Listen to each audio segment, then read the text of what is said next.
ಇವತ್ತೇನು ನಮ್ಮ ಸಮೆತಳ್ಳಿ ಗ್ರಾಮ ಪಂಚಾಯತಿ ವ್ಯಾಪ್ತಿನಲ್ಲಿ ಇವತ್ತು ಪಂಚ ಗ್ಯಾರಂಟಿಗಳ ಯೋಜನೆ ಬಗ್ಗೆ ಇವತ್ತು ಸಮಾವೇಶ ಇತ್ತು. ಹಂಗಾಗಿ ಅದ್ರ ಬಗ್ಗೆ ಇವತ್ತೆಲ್ಲ ಜನ ಇವತ್ತು ನಮಗೆ ಸಾರ್ವಜನಿಕವಾಗಿ ತುಂಬಾ ಜನ ಸೇರಿದ್ರು. ನಾವೇ ಇಷ್ಟೊಂದು ಜನ ಬರ್ತಾರೆ ಅಂತ ನಾವು ಎಕ್ಸ್ಪೆಕ್ಟೇಷನ್ ಮಾಡಿರ್ಲಿಲ್ಲ ನಾವು. ಹಂಗಾಗಿ ಇವತ್ತು ನಮಗೆ ಒಂದು ಖುಷಿ ಆಯ್ತು ನಿಜವಾಗ್ಲೂ ಇಷ್ಟು ಜನ ಇವತ್ತು ಸೇರಿದ್ರು.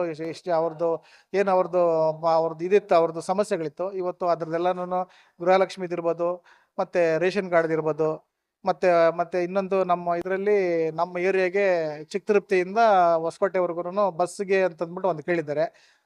ಪ್ರಯಾಣಿಕರಿಗೆ ಮತ್ತೆ ಸ್ಕೂಲ್ ಮಕ್ಕಳಿಗೆ ತುಂಬಾ ಅನಾನುಕೂಲವಾಗಿದೆ, ಅದು ಬಸ್ ಬೇಕು ಅಂತ ಅಂದ್ಬಿಟ್ಟು ಹೇಳಿದ್ರು. ಹಾಗಾಗಿ ಆ ಬಸ್ ಇದಕ್ಕೆ ಇವರಿಗೆ ಡಿಪೋಗೆ ಬಸ್ ಅನುಕೂಲ ಮಾಡ್ಕೊಡ್ಬೇಕು ಅಂತ ಅಂದ್ಬಿಟ್ಟು ನಮ್ಮ ಕಡೆಯಿಂದ, ನಮ್ಮ ಪಂಚಾಯತಿ ಕಡೆಯಿಂದ ಒಂದು ಮನವಿ ಕೊಡ್ತಾ ಇದ್ದೀವಿ ನಾವು. ಹಾಗಾಗಿ ಅವ್ರಿಗೆ ಇಲ್ಲಿ ಇದ್ರಲ್ಲೇ ಹೇಳಿದ್ರು, ಅವರು ಮುಂದಿನ ದಿನಗಳಲ್ಲಿ ನಾವು ನಿಮ್ಮ ಮನವಿ ಕೊಡಿ, ನಾವು ಒಂದು ಅರ್ಜಿ ಕೊಡಿ, ನಾವು ಬಸ್ ಕಳಿಸ್ತೀವಿ ಅಂತ ಅಂದ್ಬಿಟ್ಟು ಹೇಳಿದ್ದಾರೆ. ಹಂಗಾಗಿ ಅದೊಂದು ಖುಷಿ ಆಯ್ತು ನಮ್ಗೆ.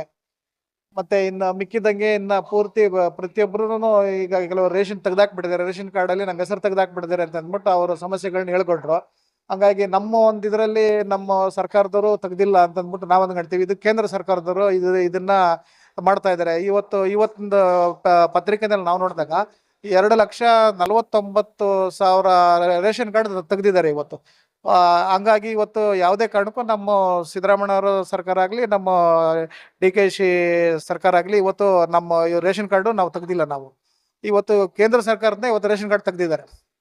ಅದನ್ನು ಜನಗಳಿಗೆ ಮನವರಿಕೆ ಮಾಡ್ಕೊಡ್ಬೇಕಾಗುತ್ತೆ. ಇಲ್ಲಾಂತಂದ್ರೆ ಸುಮ್ಮನೆ ನಾವು ನಮ್ಮ ಸರ್ಕಾರದವ್ರು ತೆಗೆದ್ರು ಅಂತ ಅಂದ್ಬಿಟ್ಟು ನಮ್ಮ ಮೇಲೆ ಅವರು ಮಾಡ್ತಾರೆ, ತಪ್ಪು ತಿಳ್ಕೊಳ್ತಾರೆ ಅಂತ ಅಂದ್ಬಿಟ್ಟು ಅದ್ರ ಬಗ್ಗೆನೂ ನಾವು ಮಾತಾಡಿದ್ದೀವಿ. ಅವ್ರ ಈ ಥರ ಅವ್ರ ಸರ್ಕಾರದ ಈ ಥರ ಮಾಡಿದ್ದಾರೆ ಅಂತ ಅಂದ್ಬಿಟ್ಟು ನಾವು ಹೇಳಿದ್ದೀವಿ ನಾವು. ಹಾಗಾಗಿ ತುಂಬಾ ನಮ್ಗೆ ಸಕ್ಸಸ್ಫುಲ್ ಆಯ್ತು. ನಮ್ಗೆ ತುಂಬಾ ಜನಗಳಿಗೆ ತುಂಬಾ ಅನುಕೂಲ ಆಯ್ತು.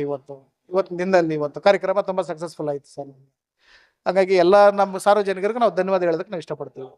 ಇವತ್ತು ಇದು ಗೃಹ ಜ್ಯೋತಿದು ನೀವೇ ಹೇಳ್ದಂಗೆ, ನಮ್ಮ ಬೆಸ್ಕಾಂ ಅವರು ಹೇಳ್ದಂಗೆ ಇಡೀ ತಾಲೂಕಲ್ಲಿ ನಮ್ಮದೇ ಹೈಯೆಸ್ಟ್ ಇವತ್ತು. ಹಂಗಾಗಿ ಸಾಮಾನ್ಯವಾಗಿ ಎಲ್ರಿಗೂ ತಲುಪಿದೆ, ಖಂಡಿತವಾಗ್ಲೂ ಎಲ್ರಿಗೂ ತಲುಪಿದೆ. ಯಾರೋ ಒಬ್ಬರೋ ಮಿಸ್ ಆಗಿರ್ಬೋದು. ಮಿಸ್ ಆಗಿದೆ ಅಂತಂದ್ರೆ ಅವ್ರದ್ದು ಕಾರಣಗಳಿರ್ಬೋದು, ಅವ್ರ ಪೇಪರ್ ಕಾರಣ, ಅವ್ರದ್ದು ಡಾಕ್ಯುಮೆಂಟ್ಸ್ ಕಾರಣ ಇರ್ಬೋದು.